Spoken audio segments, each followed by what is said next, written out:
Buenas tardes, profesor. Mi tema es las epilepsias y los canales iónicos.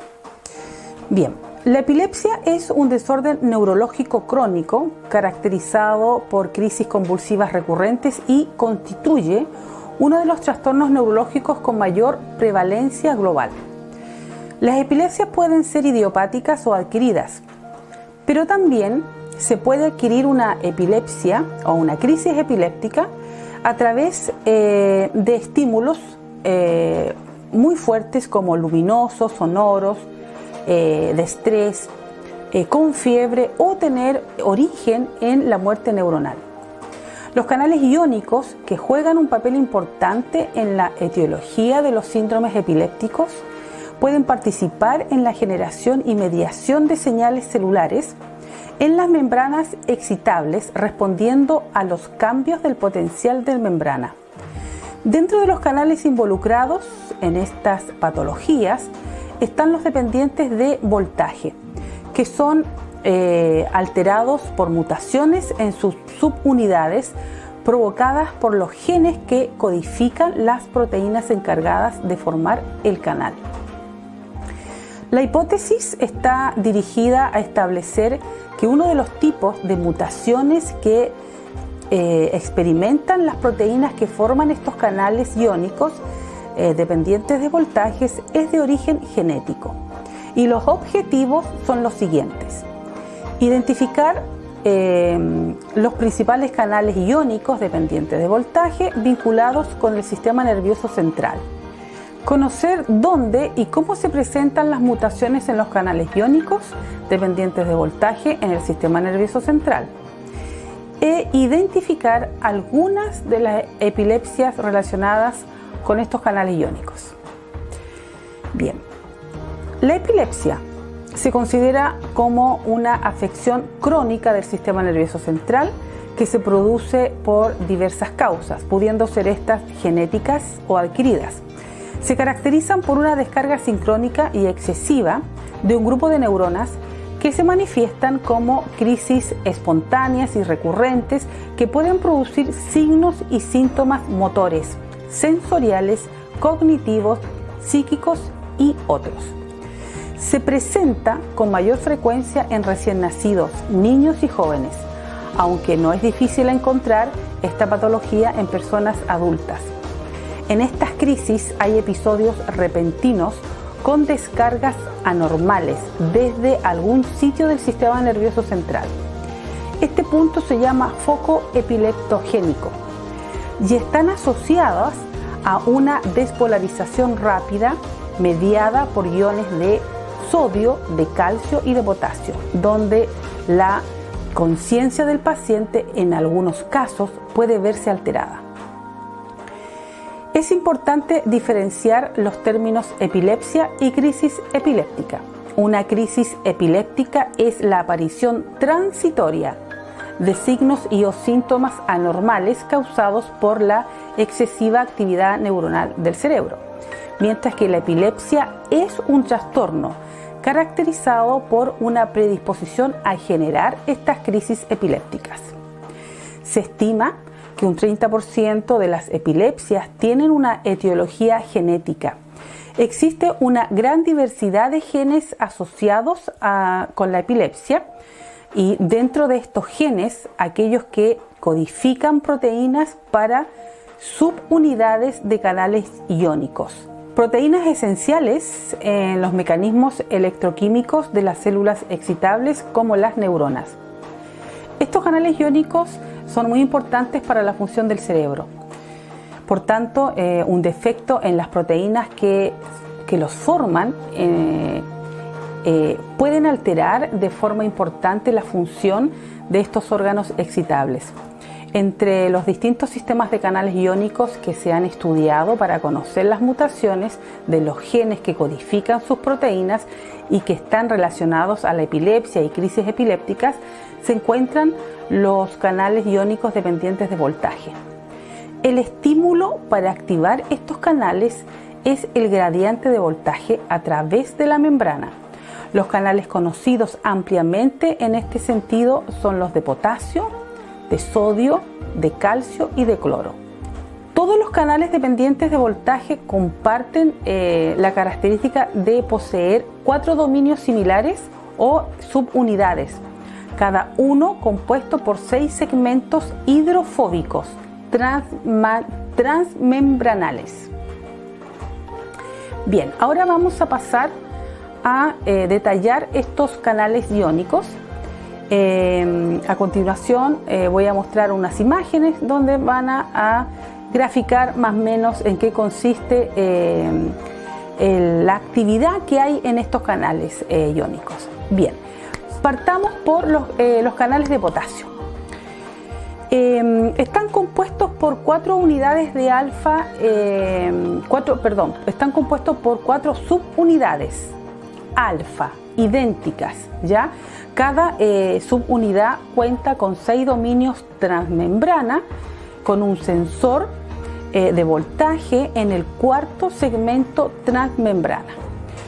Ahora bien, las mutaciones en genes que codifican las subunidades alfa desencadenan un amplio espectro fenotípico según a qué gen afecten, que va desde mutaciones que se asocian a una mayor susceptibilidad a la epilepsia hasta epilepsias graves, focales o generalizadas. Los trastornos generados por la mutación de estos genes se asocian con crisis convulsivas neonatales.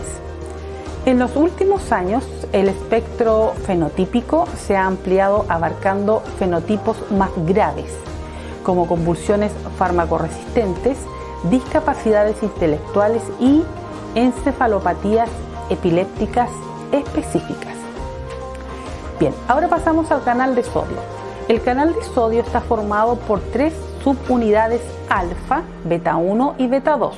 La subunidad alfa tiene 4 dominios que forman el poro del canal. Cada dominio está formado por 6 segmentos transmembrana. El 4.º segmento actúa como sensor de voltaje. En el ser humano, las subunidades alfa son codificadas por un mínimo de 6 genes. Existen 9 genes que codifican las subunidades alfa de los canales de sodio dependientes de voltaje, y 4 tipos de ellos se desarrollan preferentemente en las neuronas.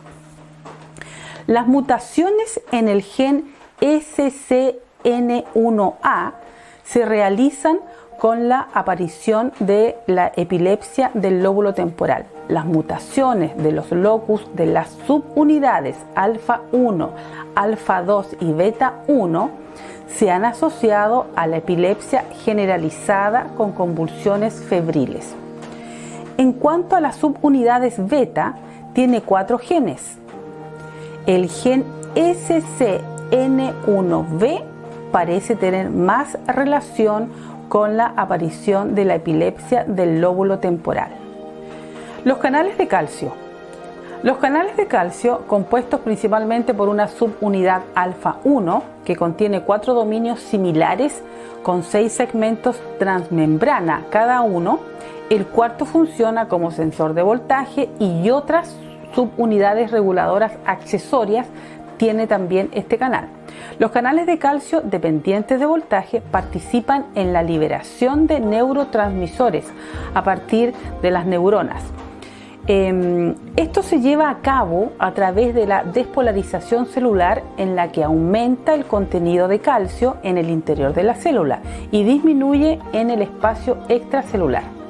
La evidencia de que los canales de calcio dependientes de voltaje pueden desempeñar un papel importante en la epilepsia se remonta a las investigaciones realizadas en la década de los 60, las cuales demostraban que la disminución en la concentración del calcio extracelular puede desencadenar hiperexcitabilidad en el tejido cerebral, muy similar a las despolarizaciones paroxísticas. Se considera que las corrientes de calcio contribuyen al desarrollo de la epilepsia por el aumento de las respuestas postsinápticas en somas y dendritas durante varios periodos de excitación excesiva. La activación de los canales de calcio desencadenan cambios en la codificación génica lo que se piensa en su participación en el desarrollo de la epilepsia de tipo crónico. En parte, estos cambios a largo plazo pueden ser estructurales, pero también pueden producir la muerte celular. Y al final terminamos con los canales de cloro. Están formados por 5 subunidades, 2 alfa, 2 beta y 1 gamma, cada uno con 4 dominios transmembrana, M1, M2, M3 y M4. La unión de los dominios M2 de las 5 subunidades forma el poro del canal de cloro. Las subunidades de este canal, al igual que las del canal de sodio, se numeran de acuerdo con el gen que las codifica. Un ejemplo de esto es la mutación de la subunidad gamma 2, localizada en el gen GABRG2 del locus 5Q, que se asocia a la epilepsia generalizada con convulsiones febriles. En la discusión hago notar que desde hace tiempo se sospechaba la presencia de un componente genético en la etiología o en el origen de los síndromes epilépticos, y parece haberse confirmado en años recientes, gracias a los avances en epidemiología clínica. El descubrimiento de al menos 12 genes específicos en algunos de dichos síndromes, heredados o genéticos, aunque raros también, al parecer, ha dado prueba fehaciente de que sí existen relaciones directas entre la disfunción de sus proteínas a nivel subcelular. Y como conclusión, lo que quiero destacar son los canales iónicos que he analizado en este estudio, dependientes de voltaje, los cuales son de iones de potasio, de sodio, de calcio y de cloro, respectivamente. Las mutaciones observadas en los genes que codifican sus proteínas afectan las subunidades que forman los canales, provocando como resultado alteraciones del canal en sus funciones de apertura y cierre, en el paso selectivo de iones desde el extracelular hacia el intracelular y viceversa, en el equilibrio del potencial de acción de la membrana neuronal, desencadenando de esta manera canalopatías como son los distintos tipos de epilepsia y crisis epilépticas dentro de las patologías neuronales. Bien, con esto termino mi trabajo, profesor, esperando que esté dentro de los parámetros que usted ha solicitado. Muchas gracias y hasta pronto.